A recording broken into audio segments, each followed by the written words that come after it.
Ayan mga boss, ito naikabit na natin yung fuel tank. Ayan, naikabit na natin fuel tank. So napalitan natin ng fuel pump mga boss. Tapos ayan, testingin natin mga bossing yung andar niya ngayon. So malalaman natin mga boss kung maglo-power pa or hindi na. So ayan, bali ang ginawa natin dito mga bossing, nagpalit tayo ng injector, dalawang injector. Tapos pinalitan natin yung fuel filter. Tapos yung fuel pump mga bossing, pinalitan natin. Ayan, try natin start mga boss. Malalaman natin mga bossing kung mamamalya pa or hindi na. So start natin. So ayan.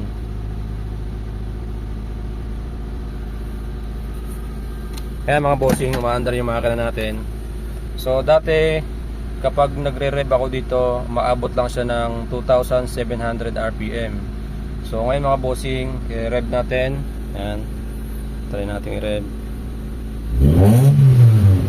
Ayan. Ayan, lalapit natin mga boss.